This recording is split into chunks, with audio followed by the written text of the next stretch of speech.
and it can all go wrong.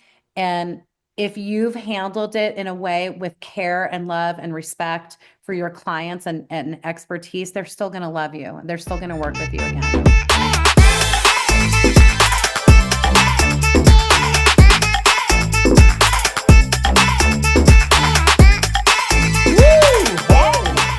Hey, guess what? It is 2025. I love it. Happy 2025, everyone. Happy New Year. Super excited to get started. And I hope for you, we've put some posts about this and you've probably seen it circulate around. I'm hoping that this year, based on our habits, for all of us, will be a new year, not just another year. And so we're going to talk about that today, how to make it a new year, not just another year, and how to do some things differently. Yeah, I mean, I think at the beginning of the year, when I think about moving into a whole new year and trying to change things up, I do have to go back to the basics. And I had a conversation recently with one of our leaders, John Sellers, who is a back to the basics guy. He's always learning and developing, but he understands that the fundamentals are kind of where we should always start. And I agree with that. And Totally.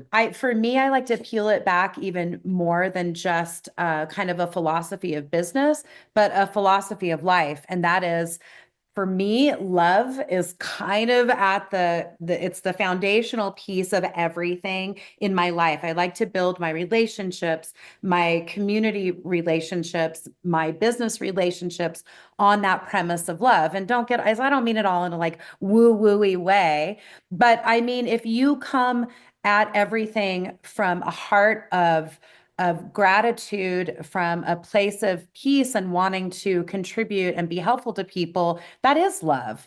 And so when you approach a client, which is what we're really going to be talking about today, with a sense of loving what you do, loving being of service to people, love and appreciate the process, they feel that, and that resounds throughout your experience with them and into the future, which is what we're talking about. So when we thought about how do we want to kick off 2025, we thought, what better way than to talk about clients and loving on them and how to build your business through that connection with your clients. Because I hear all the time, and I understand because I'm also now, again, a producing real estate agent, everybody wants more business, right? That's what we're here to do. Most people, some people say, if I do 3 or 4 or 5 transactions a year, that's awesome. Well, that's great. But I don't know a single real estate agent out there that's like, I have my license and I just don't want to do any business at all. Right? So I just like paying my dues, right? most people are always fussing about, I don't have any leads. I don't have any good leads. I don't know where my business is coming from. So we have a lot of different ways to approach that. But clients, past clients, current clients, and future clients are all connected by one piece, and that's you and how you treat them. And most of the time, we decided to look into like, what are the stats of repeat customers and This is heavy, guys. the value of a happy client, right? So we're going to show you guys some of this stuff today, what we found out, and just some simple things. Look, this is not rocket science. We're not going to like blow your mind with something you've never heard in real estate. This isn't going to go viral with like Jeff and Lexy change the world of real estate in 1 hour. It's not going to happen. Maybe, but probably not. What I do think is important is that we remember and we renew the spirit of how we're going to approach our clients coming into 2025 and what that could and should mean to us as productive real estate agents this year. So, and I have to quick shout out on a book recommendation. I always love building your library, building your business library. And this is one that's it feels like the soft stuff in business, what we're talking about today. But as you study the science of this, guys, this is how to exponentially grow your business massively large. Whatever business that is, actually really doesn't matter. You could be running a pizza shop and it would do the same thing, hot dog stand. But Will Guidara wrote a great book. Here it is, Unreasonable Hospitality. You're going to want to go check that one out. It's called The Remarkable Power of Giving People More Than They Expect, right? And it's not just by under promising and over delivering. It's not by being a turd up front so you can be a superstar at the end. It's literally, but he breaks it down industry by industry, all these great examples. There's some books, by the way, on how Disney did this as well. And Lexi in particular, both of us, I wasn't allowed to talk because I was a musician. Both of us worked for Disney, but she actually got all the like awesome training. So we're going to pepper some of that in today. But just wanted to give you guys a quick reading example. Should we pull up slides? Let's do it. Let's rock and roll. All right. This is going to be a mess here for a second because I don't think I've already pre-fitted this. So don't worry, everybody. We'll shave this out of the final recording and pretend like we know what we're doing. Or I won't, and it'll just be funny. All right. Share. And where are we? There we go. Oh gosh, I'm messing everything up, guys. You can tell it's a Wednesday. All right. So today we're talking about client focus and how that will actually exponentially, it's why we called it business boom, exponential growth inside your business. And we're going to prove it up front here. We're going to talk about some key things. This is huge. So, we all know repeat clients are important to have. A lot of people build an entire business over time on repeat business and referrals. But exactly what does that look like? Like I said, we wanted to look at the actual stats, and it's kind of impressive. Yeah, alarming. Yeah. Alarming in a good way if you can get this nailed down. So 82% of real estate transactions come from repeat clients or referrals.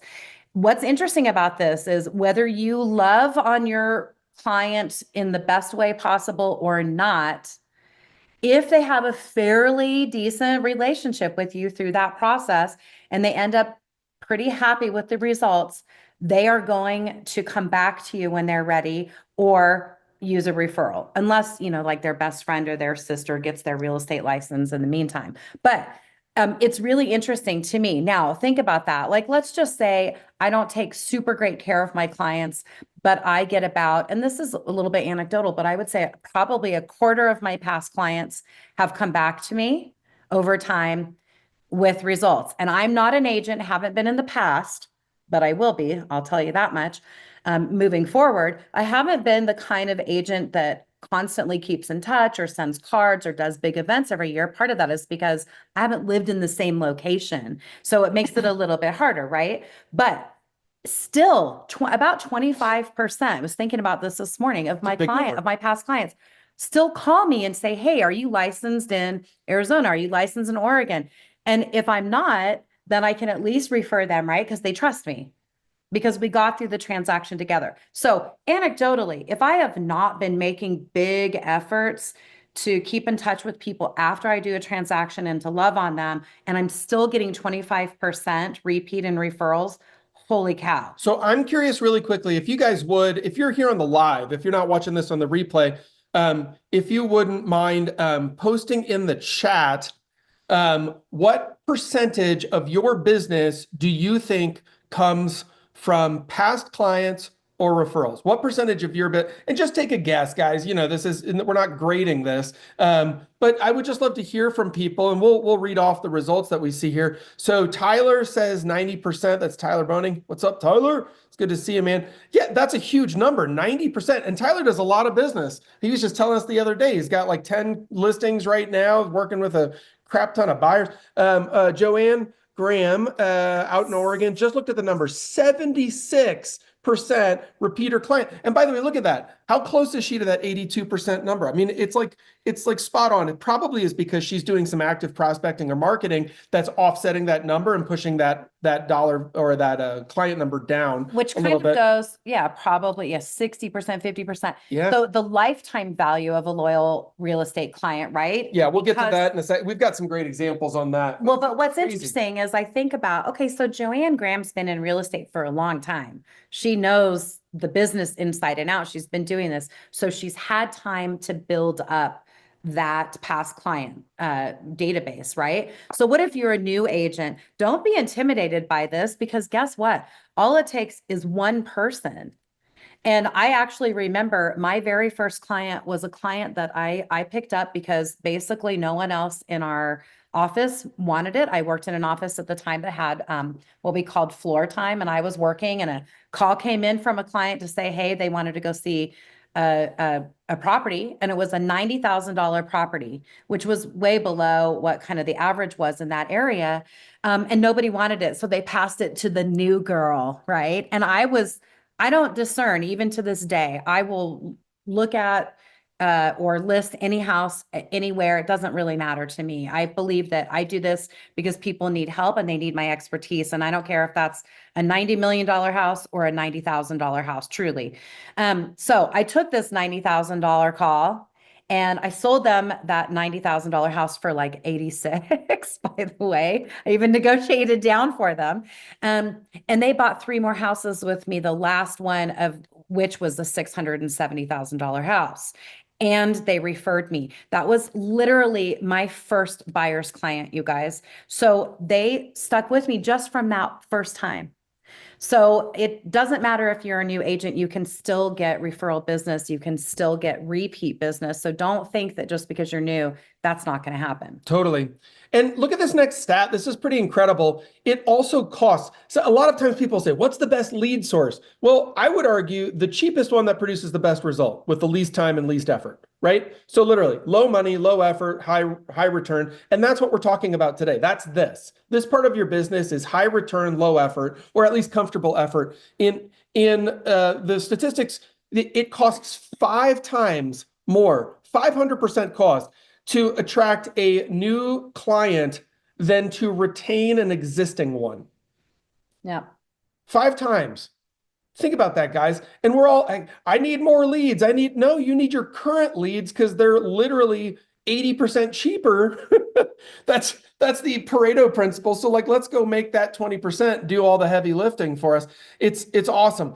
So the key insight here is just that loyal clients drive your consistent income. They generate new business through what? Advocacy, meaning telling their friends, telling people that you're awesome, you're great, Joanne's great, John's great, Doug and Kiki and all these people are great, right? And just a quick example here, like a past client recommending you to 3 friends of theirs, like Lexi just talked about. That means by finding one client, you've actually found 4 transactions. That is crazy, you guys. It takes your lead cost and it slashes it. And if you're an advanced digital marketer, digital marketers look at this all the time. What's the lifetime cost, right? The novices in this space will say, it cost me $3,000 to get that lead.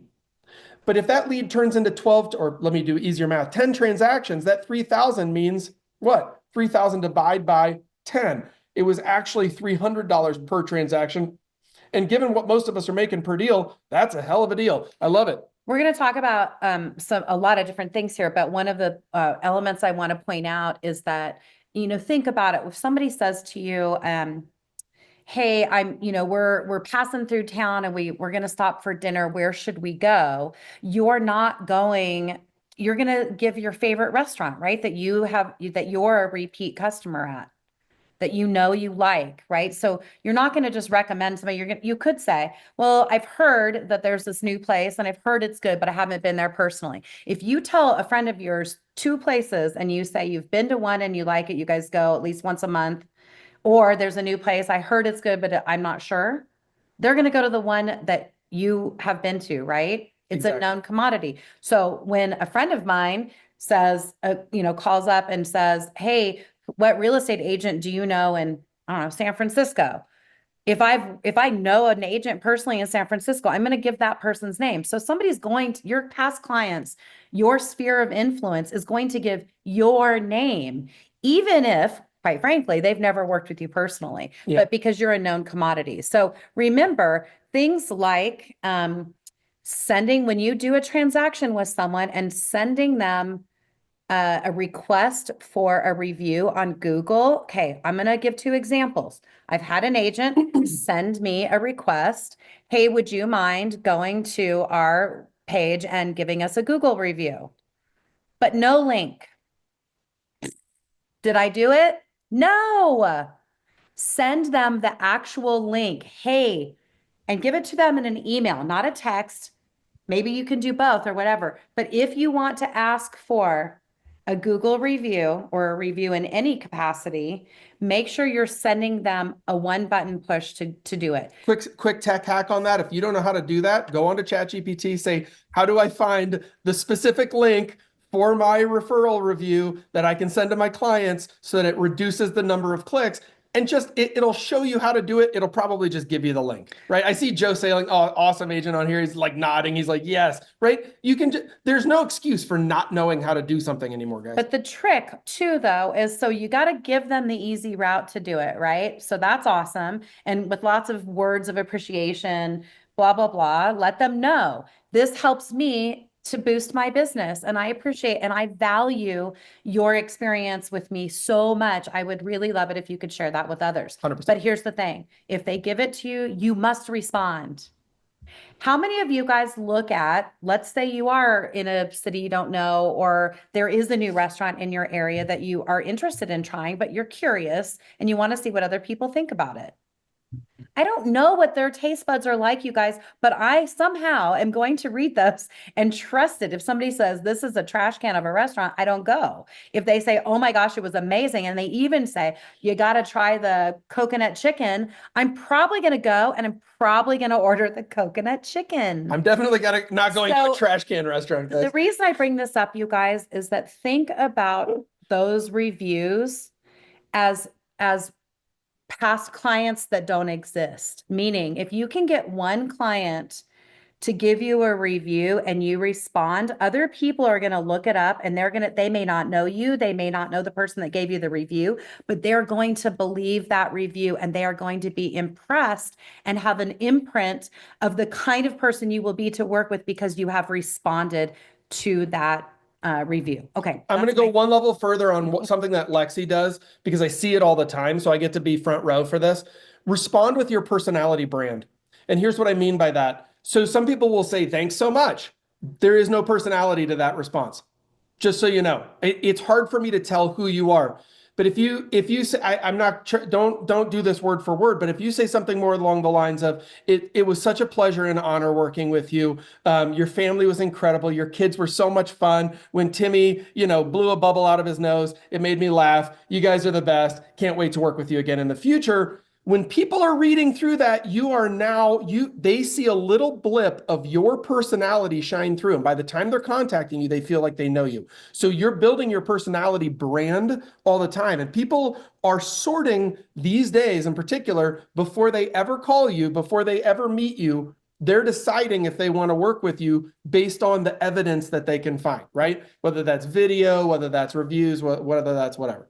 All right, let's keep moving. We're going to go back to some of these slides, but this is really good stuff. So this next slide, and this is one of my very favorites, and it gets crazy into the math. I'm not going to spend forever on this. I just want you guys to understand the actual power of the lifetime value of a customer. And I've done this in a much more detailed way on a big board before where you can really break it down. But here's the short version.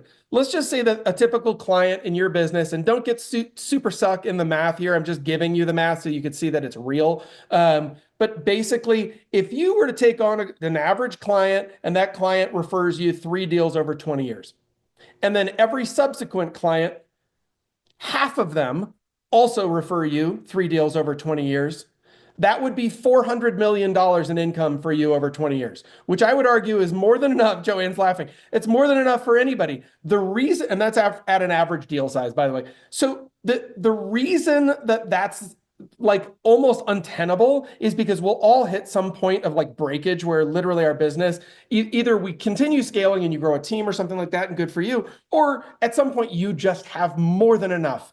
And that's great. How many people wouldn't like to have more than enough?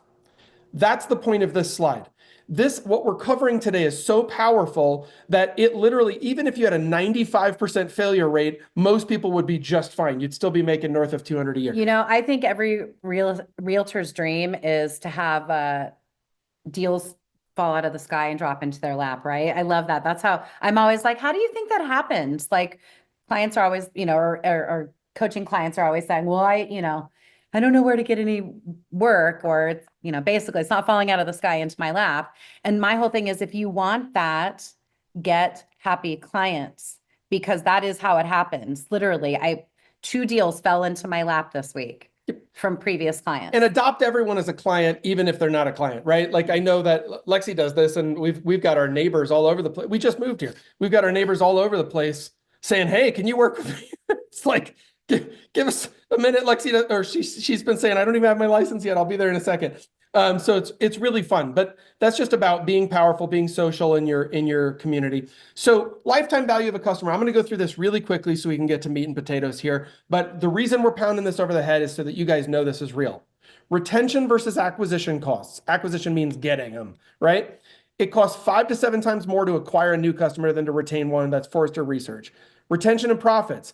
Increasing your customer retention rates by 5%. I hope you guys are into these stats because I sure am. Will boost profitability by between 25 and 95%, depending on your industry, Bain & Co. Loyal customers worth 10 times the value of their first purchase. That's from the White House Office of Consumer Affairs. Referred customers, again, going quick, 4 times more likely to buy and have a 37% higher retention rate compared to other, meaning new customers or non-referred. Customers that excel at CLV, which is customer lifetime value, achieve 60% higher profitability. That's why we're in business, is profitability. So that's pretty exciting. Retained customers 50% more likely to try new products and spend 31% more compared to new customers. Businesses with referral programs, listen to that. Do you have a referral program? Experience 3 to 5 times higher conversion rates compared to other channels. 92% of customers trust recommendations from their friends and family. That was Lexi talking just a minute ago, than any other form of advertising. So you're like, how do I break through AI? I get people who are willing to talk. Businesses that prioritize their customer lifetime value grow 2.5 times faster than those who don't. That's straight from HubSpot. And then almost 90% of companies find that strong customer experience programs result in significantly improved retention and lifetime value. So we're going to talk about how to do that. The other thing is people are like, well, how do I do like a referral program? Okay, well, everybody loves that whole like send them a $10 Starbucks card, whatever. But what if you sent a $10 Starbucks card and a thank you card to a client and said, hey, it was a pleasure to work with you. I'd love to work with any family or friends that you have. Let me take them to coffee or whatever, let's go have coffee or introduce me over coffee or something. Just, you've got to reach out somehow, get creative, do something, but you have to do it. You're like, well, I don't know what a referral program is. Guess what, guys? That doesn't mean that you have to go purchase something that someone's selling. No. Don't spend more money. Like, I think it was the Loken Group a number of years ago. I don't even know if those guys are still around, but they had this whole referral program where literally they would just kind of keep a tally throughout the year, and then they would give awards to the people who had done the top referrals. And sometimes it was like vacations and all sorts of stuff. And you're like, well, that's going to cost so much. Based on these stats, it's going to cost you nothing. You're going to make money by doing it. I'm curious, how many of you guys have a website? I mean, everybody should have some sort of a website or a landing page for your business, but how many of you guys have a referral form on your webpage? If you don't, you might want to think about it, right? Do you have a friend or family member? Do you know someone that might benefit from working with us? Awesome. We'll reach out to them. Bingo, bingo, bango. Love that. Okay, so let's keep going. Today, we're going to cover the top 10 tenets of cultivating customer loyalty in real estate. This is really customer service 101, but we're going to talk about why this will build your business faster than anything else you can do. There's a lot of bingo words out there. Buy-in leads, AI, technology, funnels, et cetera, et cetera. A lot of that stuff is geared toward new business, which we know represents 18% of the transactions that happen. If you want the other 82%, that's today. So don't leave off 82% of your business to step over it and go get the 18%. Let's get the whole meal deal. All right. So we're going to talk about listening, personalization. You can kind of read the list here. We're just going to go through them one by one. And I think we'll start off with Lexi, because I think she, between the two of us, does this first one better than I do. Well, active listening, we've all heard all this stuff, listening to understand, not respond. But here's the situation. I recently had this happen. So a friend of mine asked me for a sorry, you took that down. I was like, wait a minute, wait, where'd it go? Asked me for a referral to another agent, and I referred her to an agent, but that agent wasn't listening to her at Mm. all. He just kept skipping over her time frame, what she was capable of, what she would and wouldn't do, like this whole thing. And she called me back, and I had to kind of tell him sorry, and find a different agent for her.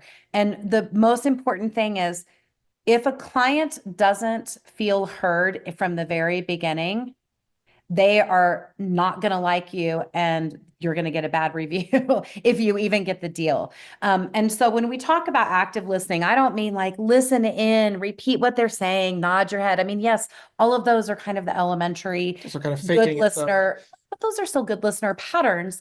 But I'm talking more about things like this, understanding your client motivations. Are they downsizing because one of them is sick? Was there a divorce? Are they about to have a baby? Is the property that they now own way too much work for them? And so they want to get out really quick. I have a client right now who she's getting older, and her husband died last year, and she cannot face another spring and summer on their huge property. She's like, I've got to sell this fast.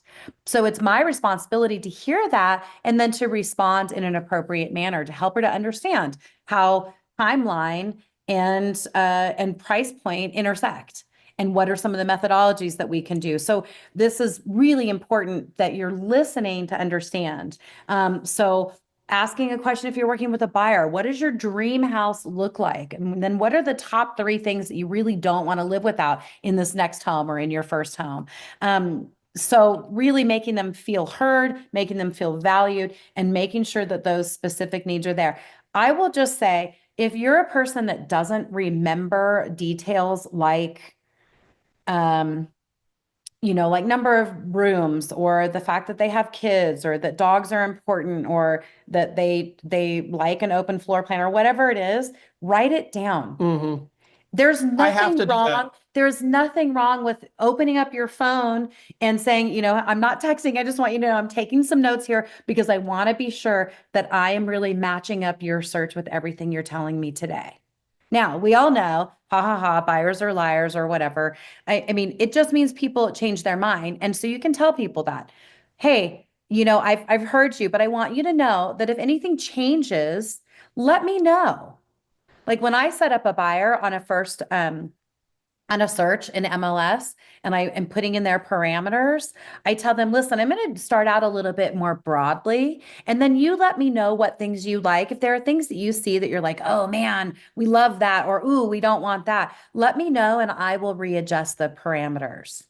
They feel like they are really special. And by the way, they should be special, because the more you can narrow down a search in for a buyer, the quicker the sale, right? It just is much better. So let's go to the next slide and talk about personalization, tailoring that experience. And that's what I was talking about.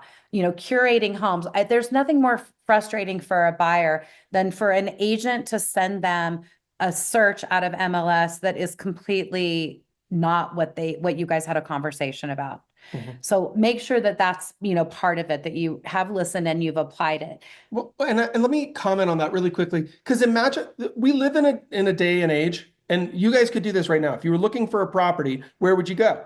You'd go online. If it's not in your primary market, would you immediately contact an agent? Maybe not. Probably not, right? You probably want the anonymous experience of not being pestered. You're going to go online. You're going to go to one of the major search syndicators, and you're going to look up properties. And what are you going to do? You're going to say, I want 3 beds. I want 2 baths. I want this number of square feet. I want it below this price point. And guess what the website won't do? It won't say, well, this one's $90,000 above your price point, but I think you're really going to like it, because that's annoying. And so then if you show up as the agent, you're supposed to be even more value to this person, but you're not even as good as the website that they were just using. You can imagine the disconnect and the frustration that occurs right there at that rub, right?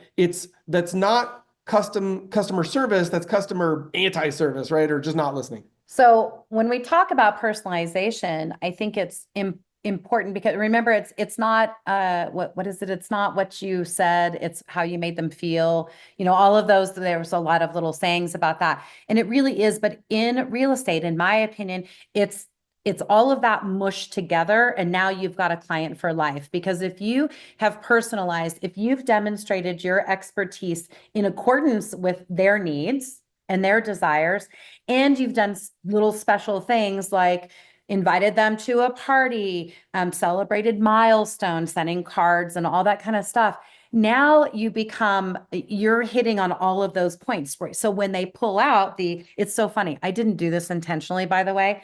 So gifts is one of our examples here. I feel mixed about client gifts because my dentist doesn't give me crap, except for, maybe a prescription or a headache from the nitrous oxide or whatever. But, here's a mug that I got from one of our agents.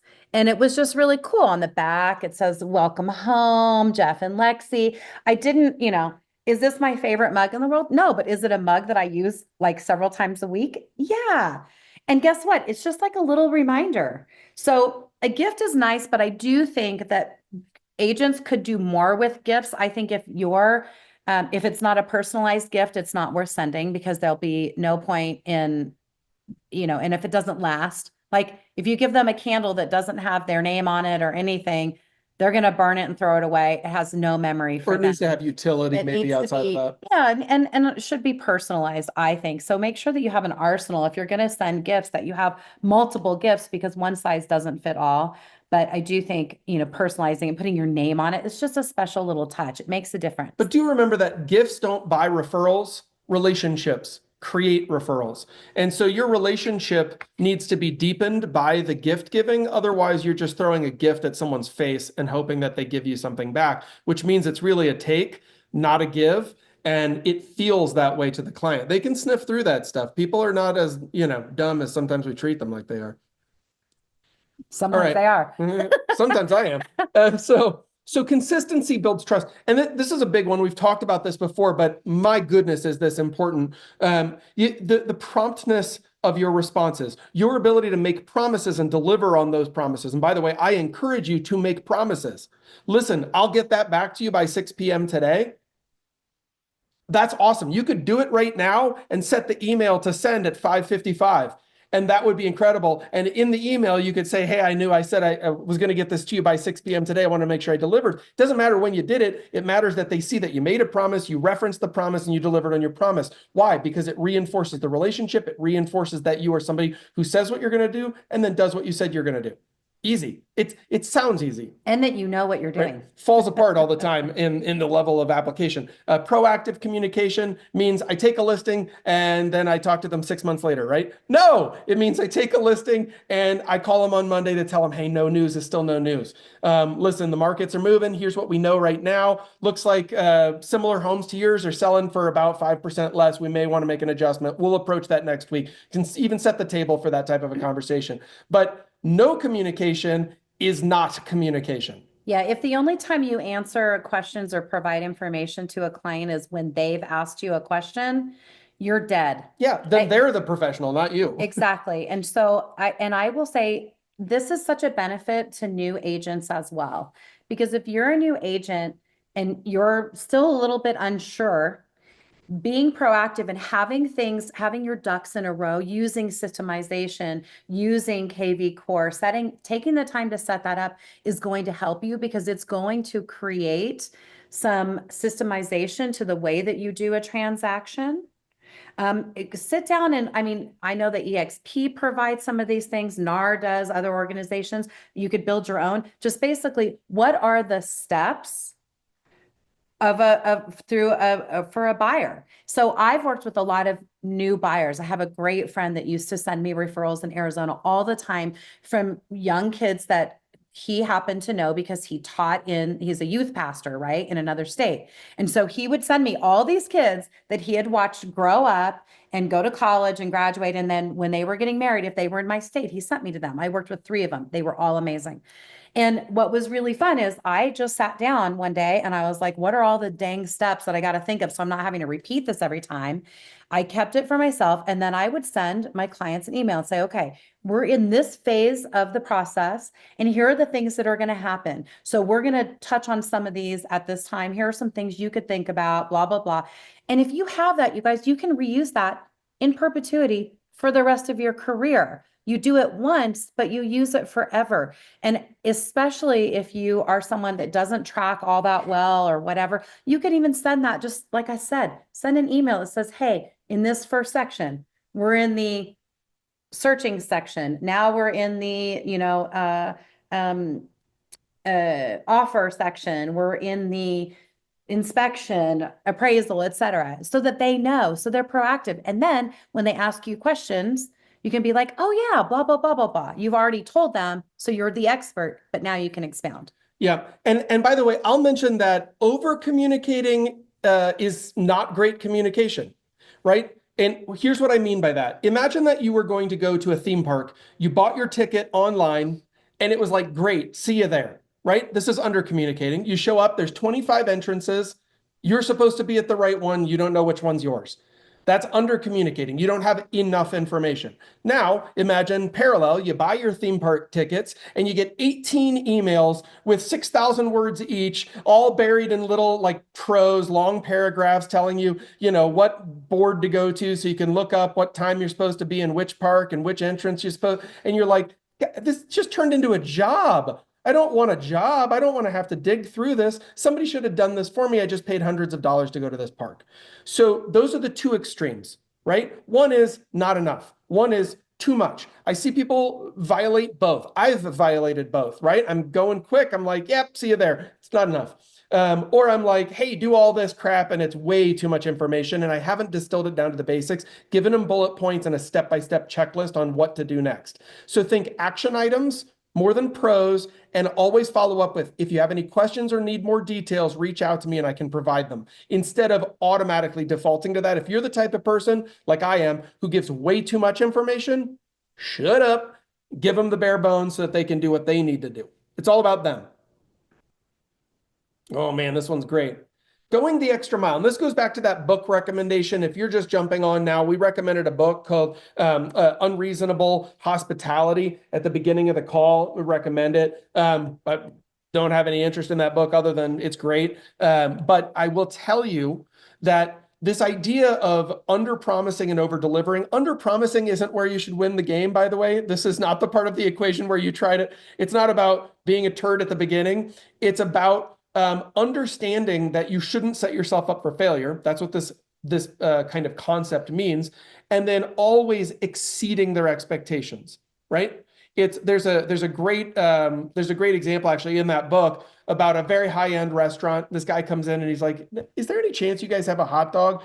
And they quickly ran out. They knew that somebody nearby had a hot dog stand. They literally rolled the hot dog stand inside so he could have a hot dog by the side of his table. It's an extreme example, but obviously, did that guy remember that? Probably for the rest of his life. Of course, he's in a five-star restaurant with a hot dog stand. It's hilarious. But what did it tell? He probably told every person he ever, I mean, it's in a book now, right? So it's that powerful. But this idea of surprising and even delighting your clients, I think that goes way, way, way beyond.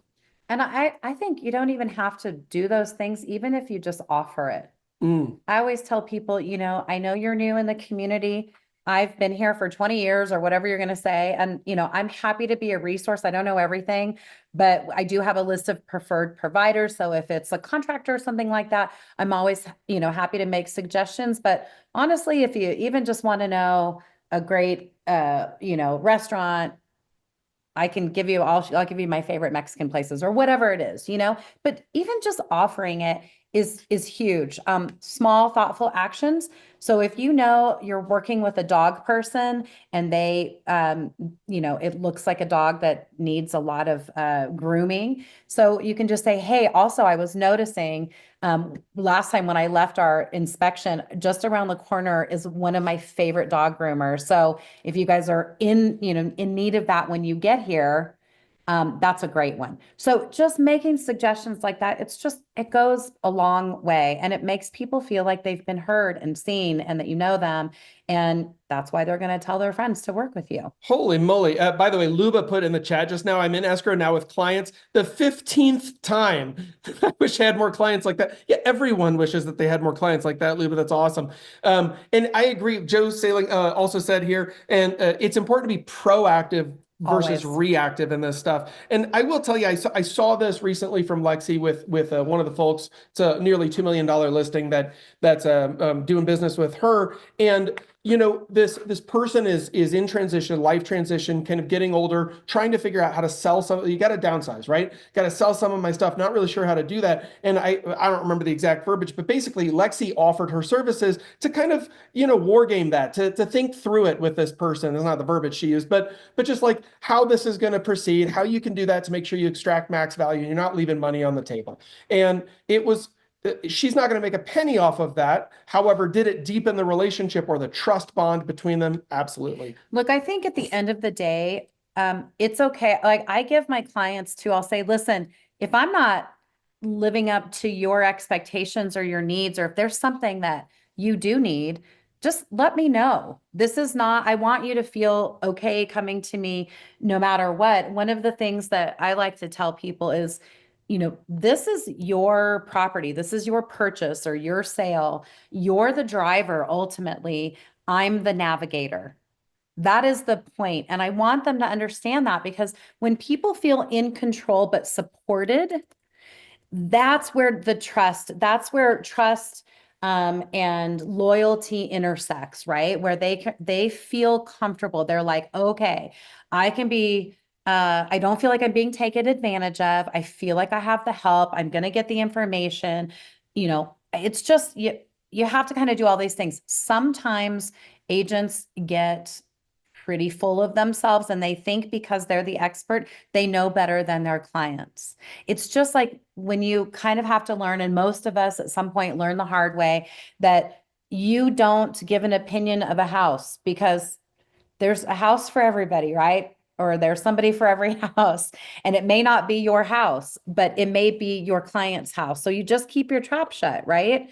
And so we all just have to learn, you may be the expert, but they have to feel in control, or that your expertise means nothing. Because if you just treat them like more than they do, you're going to be not their favorite person, is my guess. Love it. All right. So we're also going to want to solve problems. By the way, we always are paid in proportion to our ability to solve people's problems. This is just a truism in business, always has been, probably always will be. We'll see. I'm pretty optimistic that that's how business is going to stay. So what does that mean? Well, solving problems doesn't mean you applying your solution. It means giving people options. Is kind of true to what Lexi was just saying, right? Giving them options. You're the navigator, but look, Google Maps is my navigator a lot of the time. Google Maps will still give me 3 routes. I get to pick the one I want to take. None of them involve not getting to the destination, by the way, but the destination is up to me. How we get there is up to me, etc. And options, you guys are sick of hearing me say, but I am an options person. Options are power. I pick the options that I know are legal, that I know are pertinent to the situation. And I will tell my clients right up front, like when I say you're the driver, I'm just the navigator. But as we go through each little, portion of this transaction, there are going to be challenges. There are going to be points of negotiation. There are going to be questions, concerns, problems, whatever. And I want you to know that I am going to help you by giving you options in each of those scenarios, explaining what that option means and what some of the outcomes could be from that. And then you're going to decide. But I promise you, I'm not going to lead you down the road to anything illegal or anything else. That, again, it's me still controlling the process in a way that I know is proper for real estate. I mean, it's so important to stay legal and careful that way, but also giving them control in that. I think it helps, so that when you do start hitting those issues, when you do have to give a $25,000 credit because they have to decommission an entire septic system, and it's not an option, they're going to trust you and they're going to feel confident that you're not leading them into some dark alley where they're going to get, screwed, shanked or whatever. I don't know what happens. So inspection surprises do come up. I see a lot of times the number one surprise or excuse me, error on this one is labeling. So if I'm calling Joanne, it's her house. We've gotten some bad inspection back. And I say, listen, I've got terrible news. Whew, You're you're not not going to gonna like like this. this. You're gonna be really pissed off. Holy cow. This is, listen, are you sitting down? What are you doing? You have no idea how they're going to feel about any of that. Speak with facts, not opinions. It's not your opinion that matters anyway. So why are you giving it? Honestly, it's not what they're paying you for. So that's just putting the douche back in fiduciary, if you ask me. So um, navigating appraisal gaps, that's another big one, right? Hey, your house just came in 250,000 low. Saw that one, by the way. I've navigated that one successfully. And so it's all doable, but you don't know what their boundaries are. So don't apply your feelings about what their situation is, right? Let them have their own feelings. How does that, like, what are you thinking? Where do you want to go from here? You've got some options. Would you like to explore the options? Like whatever. But it's not, oh man, listen, sit down. I've had this, well, actually, we've had it happen to us, right? This is bad news. Hope you're sitting down. Take a deep breath. Hope you've got some booze. It's like, what do you do? Shut up. Just give me the facts. Your opinion is, ugh. It's really awful. It's really stressful, guys. It's Don't do hard. that. Yeah. And by the way, it's not leading with empathy, because empathy means that you understand the other person's emotions, which you couldn't possibly understand because you haven't given them time to express them. And then communicating effectively with difficult buyers or sellers. How many people have ever had somebody that you don't like that you have to work with? Right? Right. Hopefully they're not sitting next to you, but the bottom line is that we've all had it. Okay. Like this happens, guys, where somebody is just stressful. And listen, real estate transactions can get stressful, especially for people who are buying and selling. And that tends to amplify their what? Bad behavior. So don't be in judgment of that. Be in what? Empathy. And if you don't know what empathy is, spend some time researching that and how to build that muscle. It's just a muscle. It's like anything else. You can build it over time. But empathy is really a feeling. I feel you, man. I feel where you really are. It's not just I kind of understand it mentally. It's my emotions are resonating, they're wavelengthing with your emotions. So we're tracking. And if I can understand that a person, just lost their spouse and they're just wanting to move on, and instead of me being like, well, you got to get top dollar for that. No, but listen, what are their prime motivations here? It's not my prime motivations. I need to understand where they're really coming from. It shows professionalism. It also just shows that you have heart and character. And people want to work with people that are still people. The reason people aren't doing business with just a website yet is because they actually like the human experience, unless you friggin' ruin it.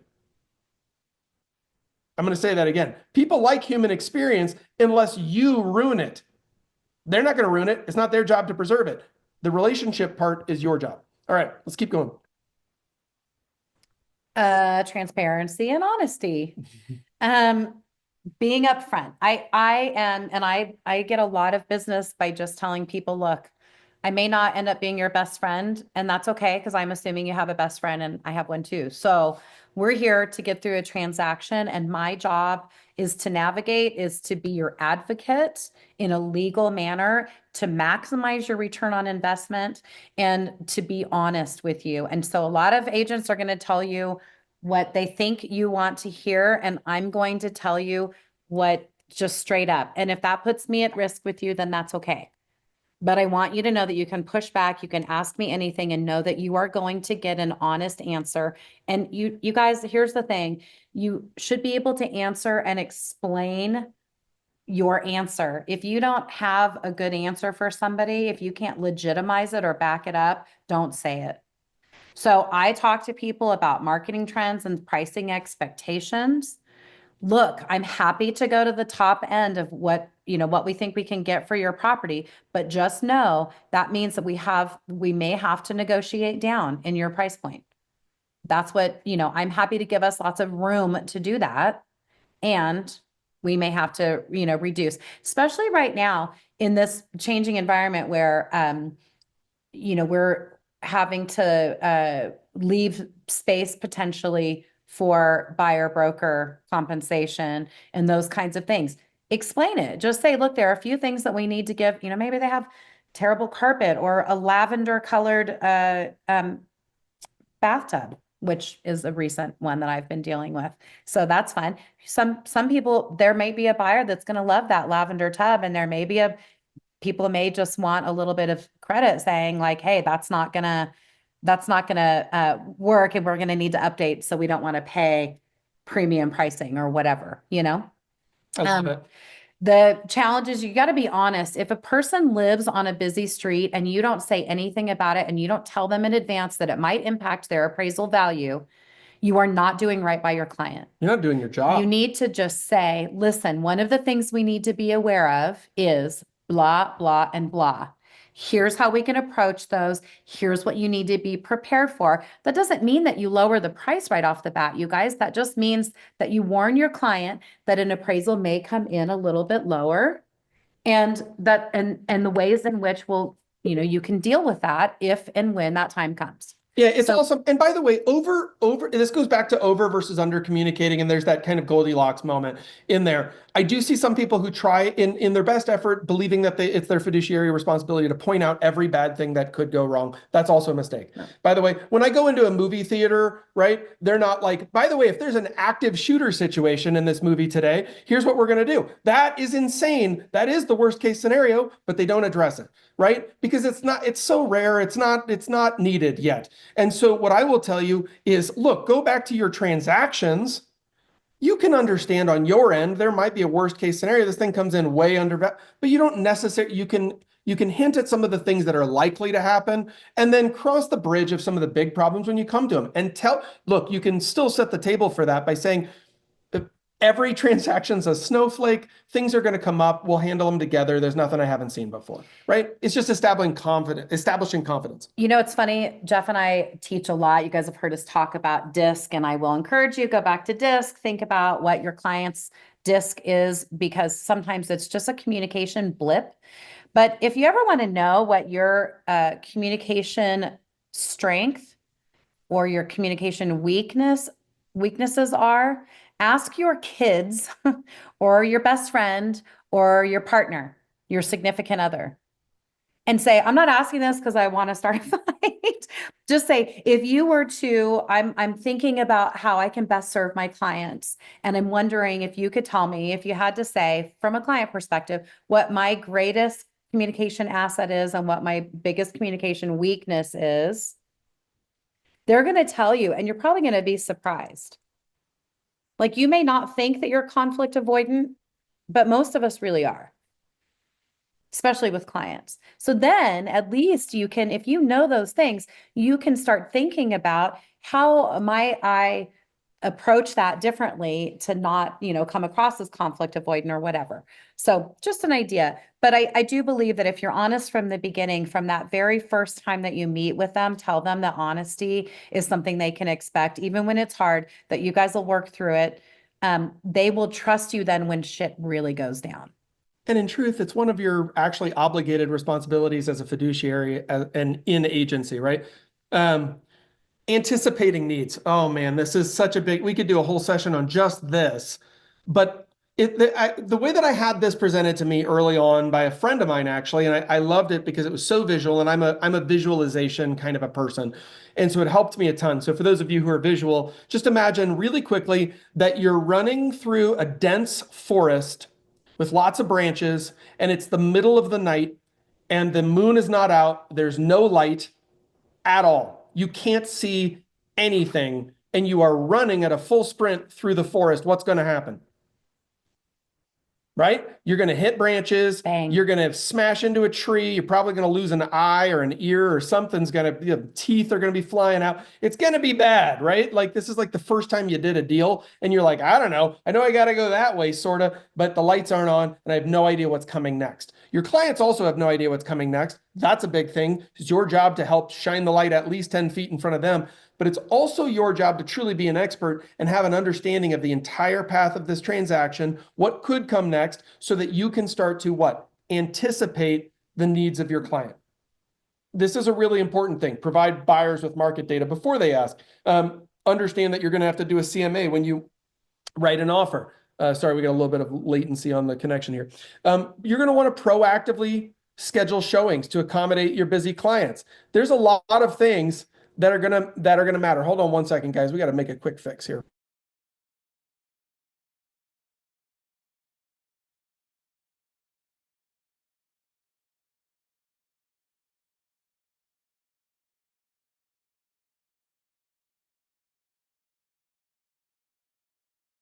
We had a little bit of an internet bobble. There we go. We're back. All right. Sorry about that, guys.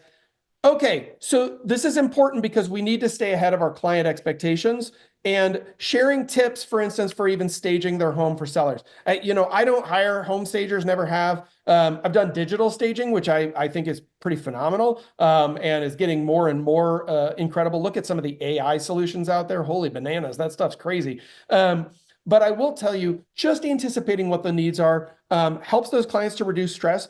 People don't like having something sneak up on them. They just don't, right? If you go to the doctor and they say, well, here's what you can expect. It could be one of these 5 things.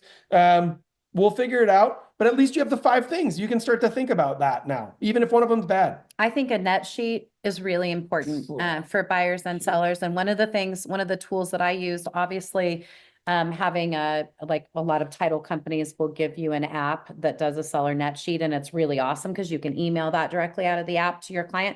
But one of the things that I used to do is I had a seller net sheet with basically just the kind of columns, and I would do option 1, 2, and 3. And so as I would work through a seller net sheet at different prices with clients, like if you're going to talk about step down pricing, where you need to say, hey, in advance, let's talk about when we need to if we need to reduce price, what that's going to look like for you.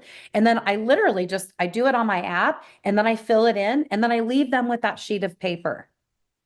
Yep. Similar, by the way, is if somebody's kind of making decisions about pricing and they're like, I don't care, I'll just hold on to it, but they haven't considered their holding costs, your ability to, on the back of a napkin, flip it over and say, listen, let's just think about this together. Principal, insurance, taxes, or principal, interest, taxes, insurance, landscape, utilities, repairs, maintenance. Let's create all the categories. Let's drop them down.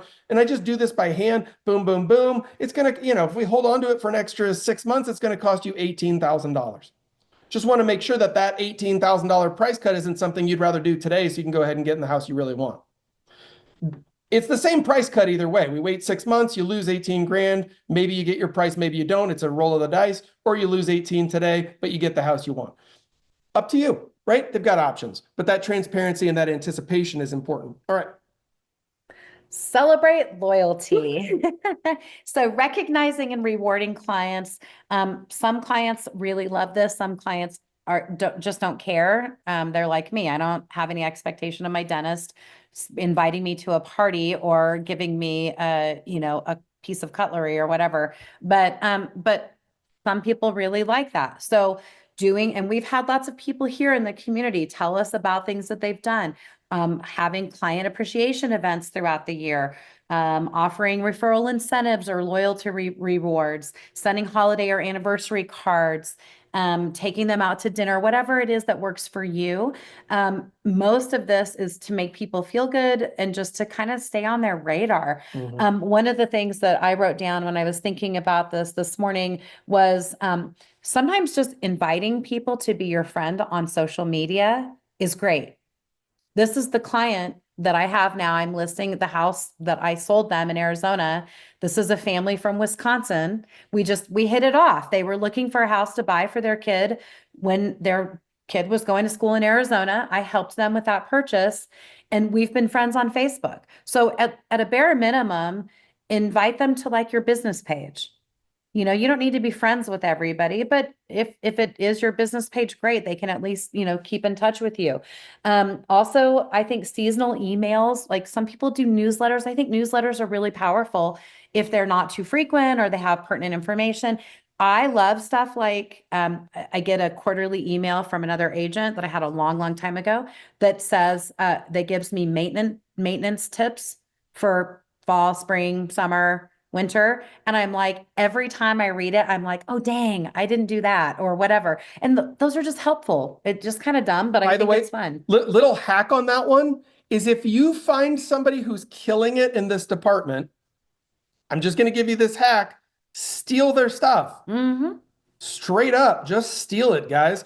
Oh man, they sent out these maintenance tips and I think they're awesome. Great. Cut, paste into ChatGPT, reword this for me. It goes in about 1 second. You take that, you plug it into your newsletter and hit send, done. Zero brain activity required. Okay. So sometimes we overcomplicate. Well, how would I ever come up with a list? Steal it. Also, just think about like maybe you want to boost your social media in 2025. So how many of you guys have seen, I think he's everywhere. I think he's on Instagram, TikTok, shares with Facebook. What is he like dad tips or something like that? The guy that was like, I realized that a couple of my kids' friends didn't have dads that shared helpful things. So he teaches all this stuff about like cars and safety. I mean, just like everything. He's just this guy that I love him. I learned so much from him. So maybe you do the 10 things. Maybe that's a little series that you do on your own social media that's like, hey, it's springtime, guys.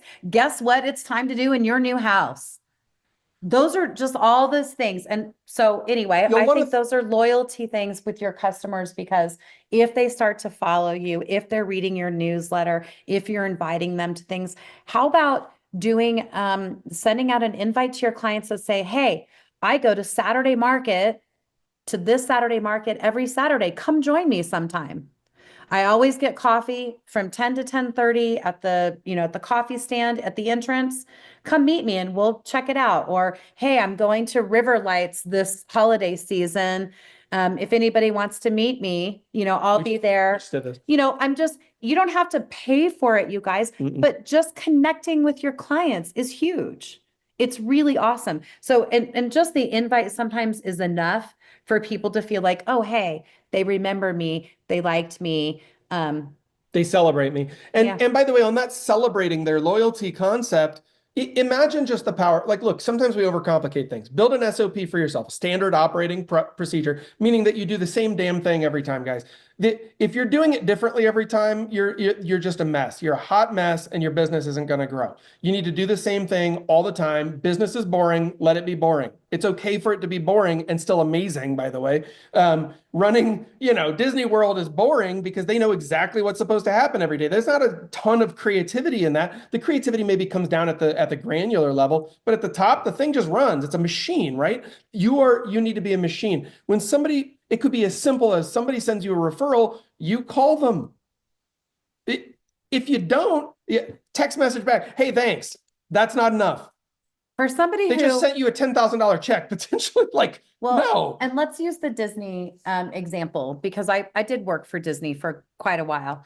And I did go through their University of Disney program as well. And here's the thing. The reason you set up kind of standard operating procedures, and Jeff says business is boring and it should just be automated as much as possible, is so that allows you the capacity to give on the one-on-one events. Meaning when you're actually talking to or working with your client, you have the capacity, and that's when you personalize. You don't have to rethink and write every thank you card or you don't have to personalize every newsletter. That's ridiculous. So it's standardized and systematized as much as you can, so that when you have the face-to-face, you have the capacity and energy and focus to do that. And that your clients will feel the difference. If you're a mess and you're like, I don't even know, when was your inspection? What's our deadline? Blah, blah, blah. It's the more organized and standardized you can be, the better. 100%. Oh man, this is so big, but we'll go quickly on this one. Be a market expert. Developing expertise in your market is something that you need to be doing every day, in my opinion, right? You need to be reading, whether that's reading periodicals in the real estate space. You could be reading Inman's a great one. And read that. NAR has a lot of publications. You can read those. You can read industry specific, statistics. You could just go on ChatGPT and have a conversation every day about a different topic in real estate you don't know anything about, but you know the word, right? What is subject to financing ? And then dig in and figure it out. But going 10 years and still not knowing the answer to that damn question is disgraceful, because you have access.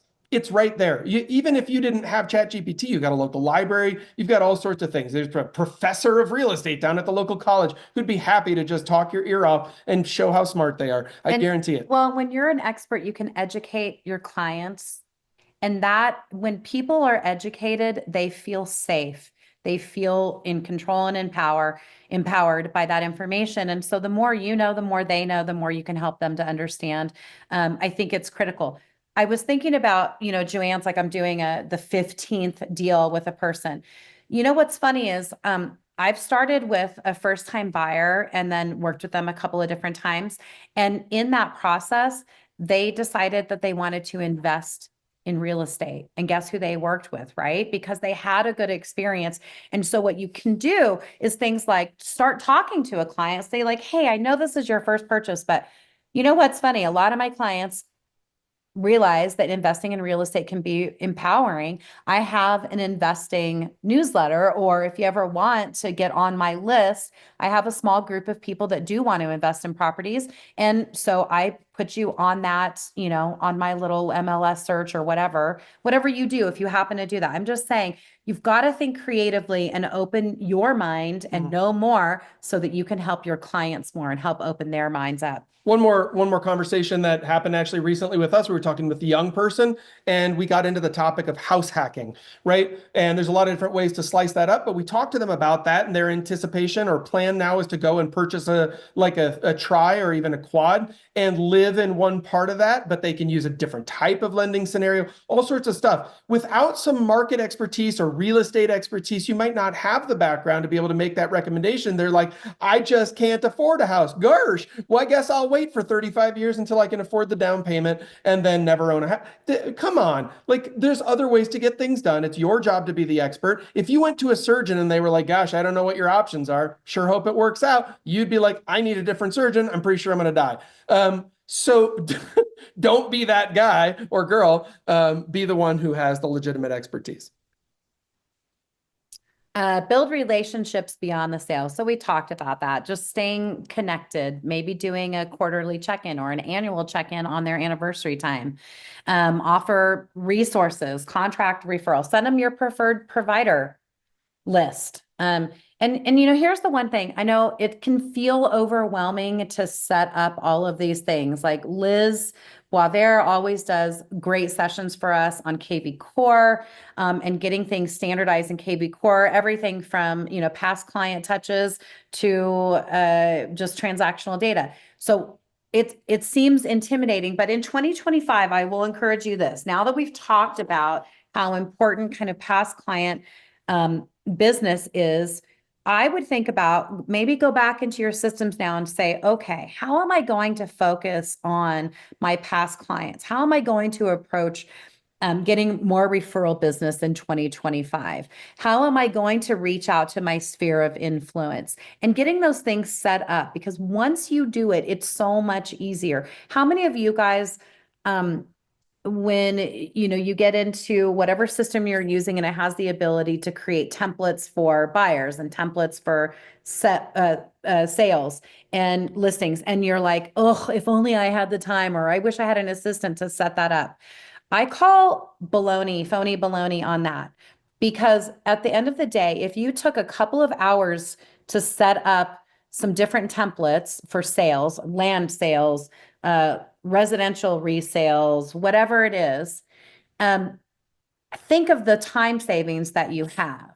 And doesn't that help your customers? If you set up this first time home buyers page, here are the different sections or whatever it is, that is going, you add a referral form onto your web page, or at least just a standardized template for email that says, hey, I loved working with you. Would you please give me a review?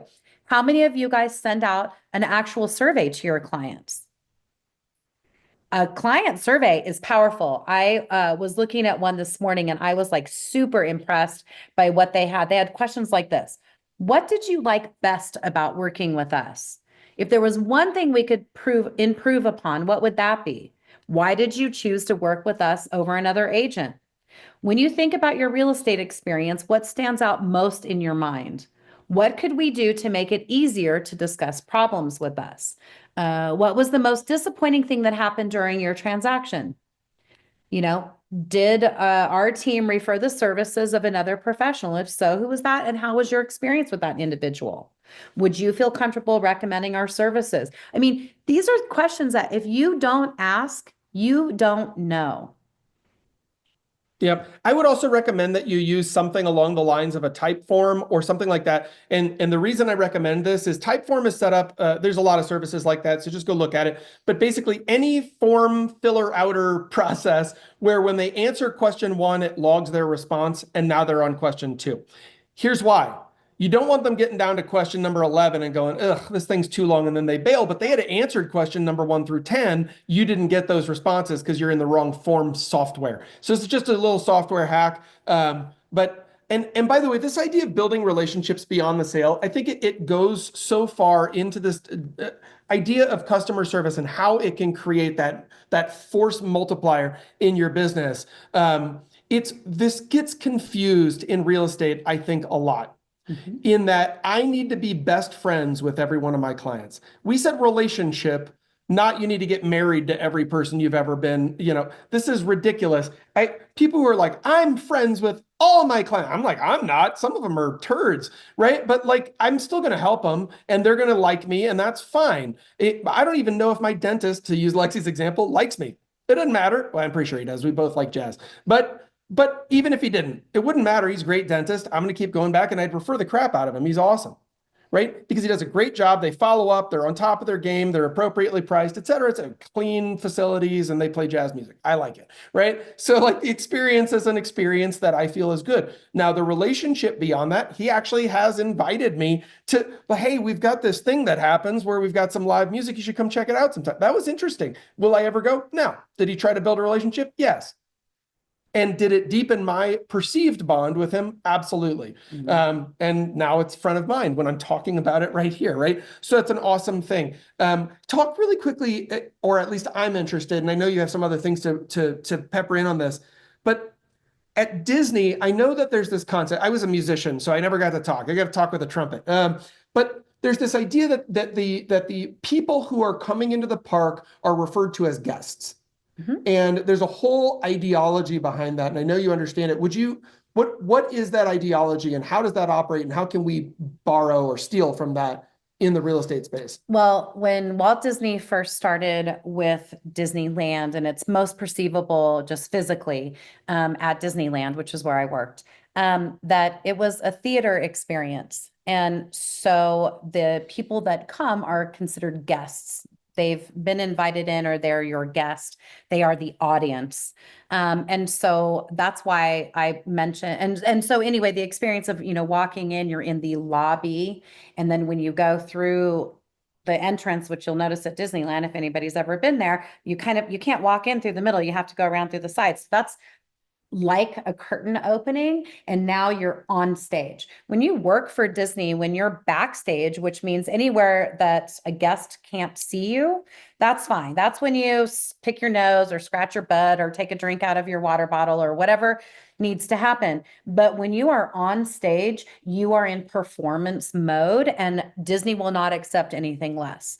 And so that's why I said when things are standardized, it allows you to really perform at your peak level. And so, like Stephanie brought up templates for emails, and I love templates for emails as long as you don't screw them up.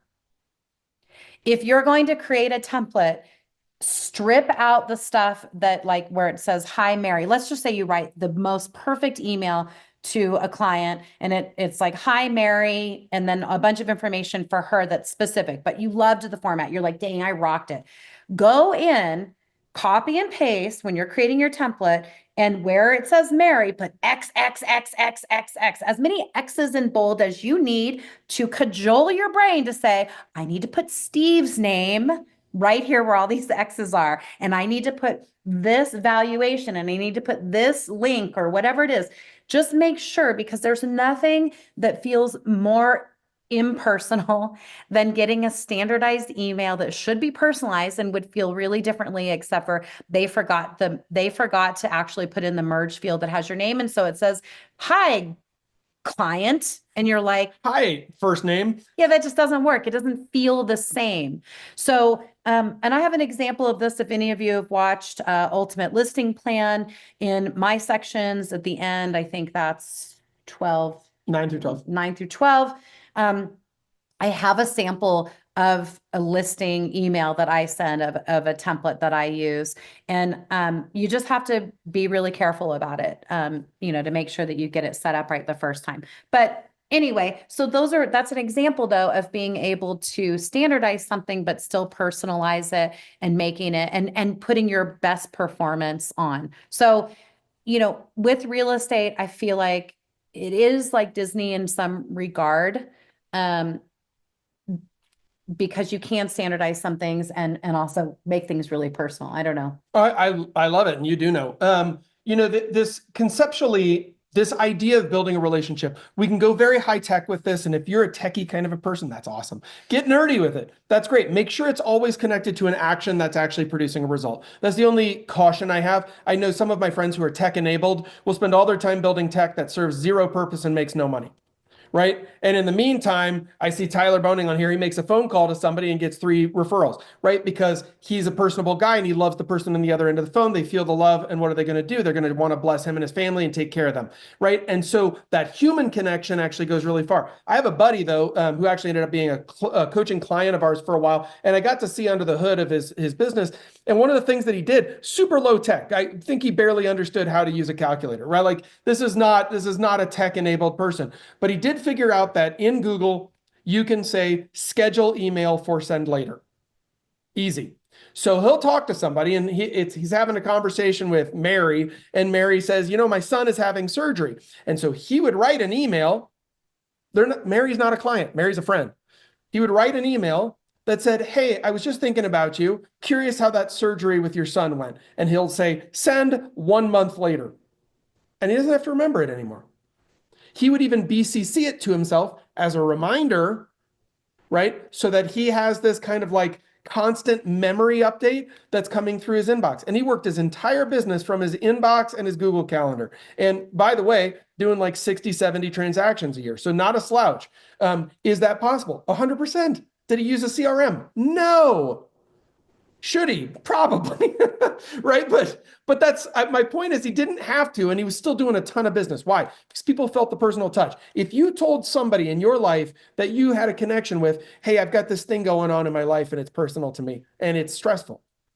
And then they circled back with you a month later, 2 months later, and they said, hey, I've been thinking about you. How's that thing going?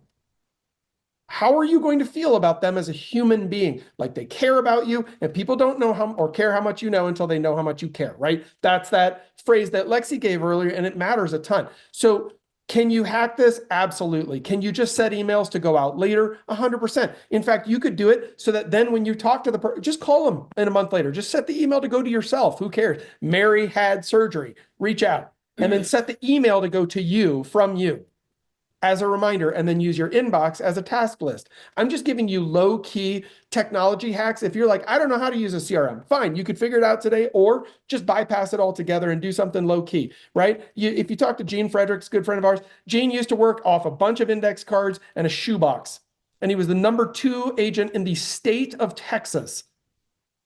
There's a few people there, right? Never #1. That guy was using a CRM. Don't tell Gene. All right. Anyway, but shoebox will get you #2. Shoe will get you 2. So that's all right. I think this is really what we're trying to get down to today is when you take care of people, your business will take care of you. And that is a key turnaround. Now, I see some powerful agents on here today, and I would really love to hear a couple people pepper in some thoughts. If you have something that you do for your clients that you're like, you know what, I do this one thing, it either costs me nothing or next to nothing, and you know what, it produces such a powerful relationship response from people that it blows up my business. I know there are other people on this call that would be embarrassed to say, what is that? But I'm going to ask, what is that, so that we can share it with other people and all grow together. And like I said, I see some top producing agents on here, some people who are like #1 in their market. So I would love to hear from all of you. What is it that you're doing that produces that huge heartfelt response from clients where they can't help but refer you business and keep coming back? If that happens for you, don't be afraid to out yourself as a superstar. Tyler. Oh, you saw me on mute already. Wow, you're like on it.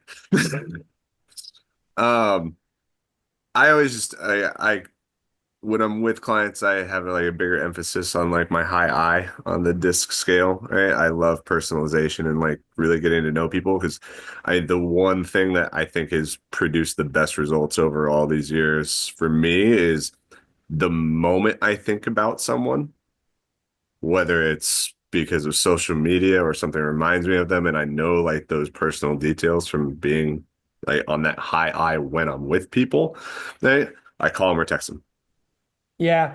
immediately. Do you prefer call or text? Um, if it's social media based, I'll at least text, but I prefer phone calls Yep. always. Yep. Just hear their voice. And just, I mean, the simple reminders, like it makes people feel so freaking special to just, I thought about you. Yep. And I mean, even in like the repeat thing, like showing those acts of kindness and like going like those further steps. I had a listing appointment on Saturday from a past client bought a few years ago, and their whole thing was in 2021, husband had COVID and going like that extra like, bit of everything. And wife started taking off of work and being at the hospital every day and like all the things there. And I went and spent like $300 at Fred Meyer. I bought a bunch of uh, kids cough things like that, snacks, everything like that, and like $350 gift cards so that she could get gas or food, whatever was needed for the family. And I dropped off these giant bags of paper bags of just stuff Yep. at their house. I'm sure they've not forgotten. Yeah. And she called me and was just like, we're doing the thing. Like when can you be here? And it was just like beautiful. Right. And were they, but hold on, Tyler, can I ask you a question? Were they like, and we're going to interview you as one of 10 agents we're thinking about using? Oh no, I'm the only agent that they think probably exists in the state of Oregon. There you go. Right. Because it's a no-brainer. Mm-hmm. Yeah. So that's the power of this. Well, and those little things, but yeah. Not everybody's going to require that, right? Some clients aren't warm and fuzzy or are very personal or private or whatever. And I think that's why knowing the disc is really important. And to say, I'm a high D, I like things really direct, short, sweet, just get to the point, let's move on. But I temper that when I have somebody that needs a little bit more. And that responsibility is on me. Because I can't, I have to match my clients. I can't expect my clients to match me. 100%. Yeah. Yeah, Absolutely. that's huge. But I love that, Tyler. And I just saw something on Facebook and somebody put in there, what is the world coming to? I just called 13 agents regarding showings and not one agent answered their phone. This happens all the time. I don't know what is going on. I understand that we've gotten more comfortable with texting and we like a little distance now. I think COVID really secured that, and technology is encouraging that as well. But as an agent, you need to answer your phone, you guys. That is, if your clients are calling you and they can't reach you, that's bad news bears. Or when I call an agent and it says, and I get to their voicemail and it says, this mailbox is full, I think they should be fired. Like, I kind of want to call their brokerage and be like, dude, what? You can't have a full, I mean, if your mailbox is full, that means you are not listening to your messages. Yeah. I'm sorry. That's crazy. That's kind of agent 101. Or you're reading that, by the way, we've all been guilty of it, or you're reading the little transcription thing, but not deleting. Don't do it. And I will also mention, by the way, this is where I feel like you have to get your entitlement out of the way. And I'm going to soapbox it for like literally 5 seconds here, but here's what I'll say. If you're not answering your phone, you're not getting back to people, you're not providing service to people, then what is going to stop real estate agency from going away and just turning into websites where people can buy houses directly without you, right? You are not entitled to this business. You earn this business. It is still a job. If you thought this was a lottery ticket and you're treating it like such, that's why your clients are offended by your behavior. They may not be telling you that, but if they're not coming back to you, it's what it means, by the way, or you didn't keep in touch, but probably both. If you're a person that you're like, ooh, I would never send a survey to my clients, then you're an asshole. Nah. And you know it. And that's why you don't want to send the survey. Sorry, I'm just going to say it. You're not making people happy. And I'm not saying that every client is going to be happy. Transactions can be really hard. Real estate is stressful. But that doesn't mean that people won't feel confident in you or have trust in you or be loyal to you. I'm sure there are plenty of my clients that are like, Lexy can be the biggest bitch out there, but man, she went to work for us. Yeah. And And also, by the way, if you had a bad transaction with something, bad is such a weird word, but if you had a stressful, let's call it that, transaction with somebody, okay, way better for you to send them a survey and let them get it out on a survey that just comes back to who? You. Let them get it out. They're going to do it one way or the other. Wouldn't you rather it be on that survey than on Google? and then also, I might, if you get a bad survey review back, I might call that person and say, I got your survey and I want to say, number one, thank you so much for that feedback. And number two, I really do take this to heart.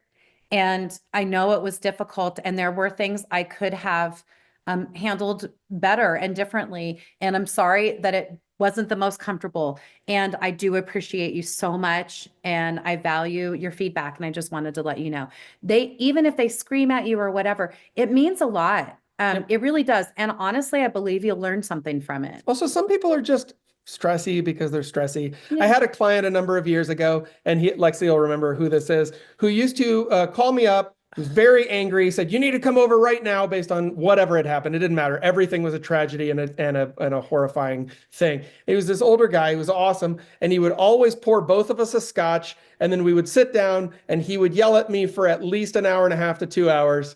And we'd argue about stuff. And then at the end, he'd go, all right, we're going to, and we'd go on. But you know what it was? He was lonely. That's what it was. And he was lonely. And it was his opportunity to have somebody to talk to for a couple hours. And I knew it. Once I kind of cracked the code on that behavior, I was just like, I got to go talk to, I'll call him Schmitty. I just got to go talk to Schmitty for a little while. And I knew what it was. And he wasn't going to fire me. And guess what? After the transaction, gave me a glowing review. Hilarious. Right? Because I would have said he's turd bird number one, but he wasn't. And it was okay because he just needed some. So this goes back to empathy. And I'm going to give you that list one more time. Here's our overall, the top 10 tenets.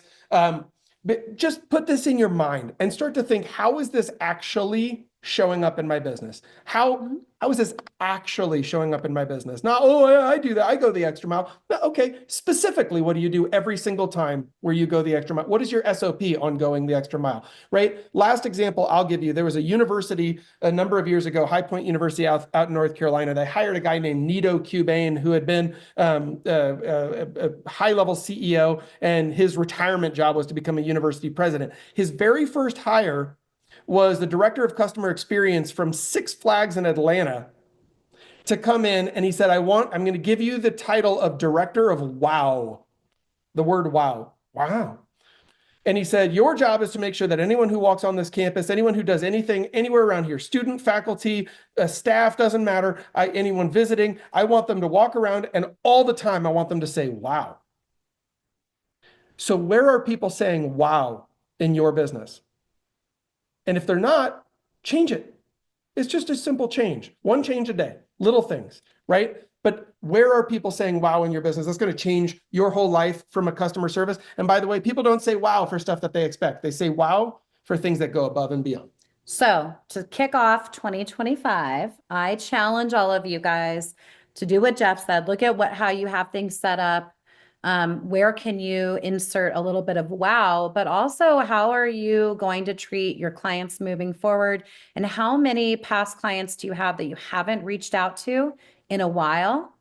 Because that may build your coffers right now. It's going to fill your pipeline right now at the front end of this year.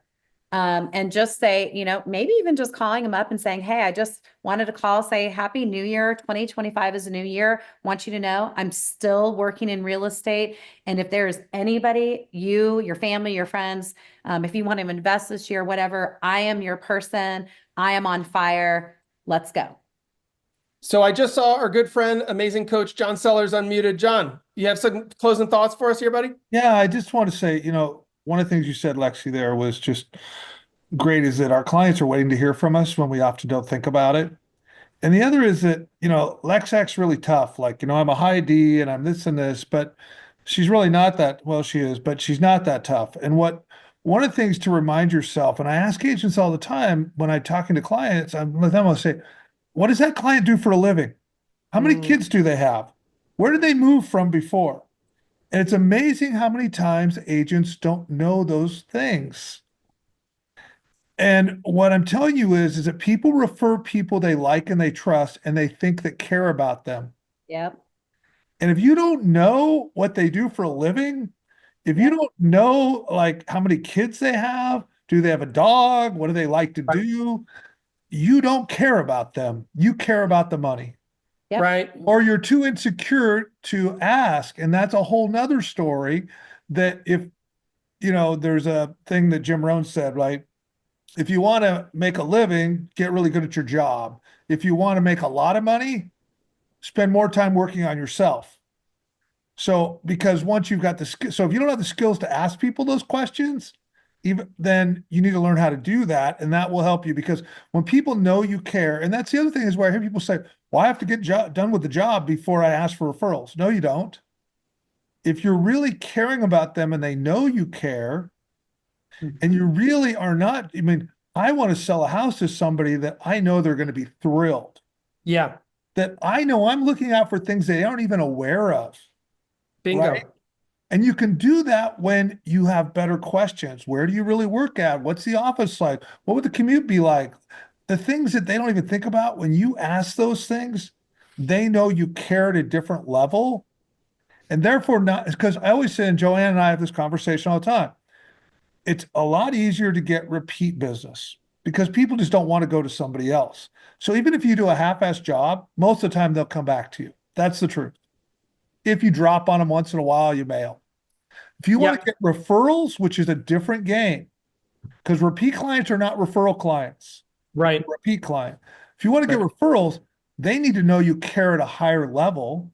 That's it. And you know them and you're committed to them. Therefore, they will be willing to commit themselves to help you with somebody else, their friends, right? Because they want to refer somebody more that's just going to do a good job.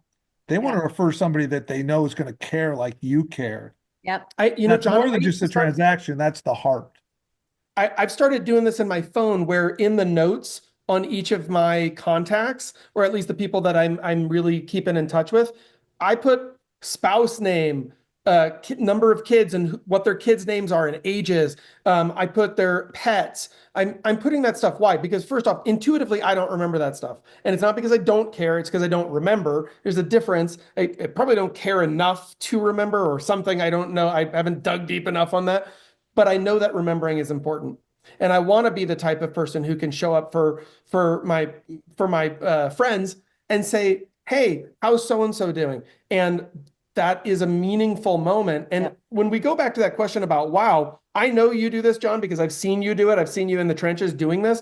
But when you demonstrate true care and empathy and consideration of another person's life situation that's outside of your work relationship with them, then you're demonstrating that you care about them as a person, not a paycheck. All right. And if you walk around life treating everybody like they've got dollar signs written on their foreheads, they sniff it out and they just move away from you. And I don't think we mean to be that way per se. It just happens. It's the idea like people say, I don't remember names. The truth is because you really didn't care to remember those names because it's super simple to remember people's names and how to do that. You just have to learn how to do it.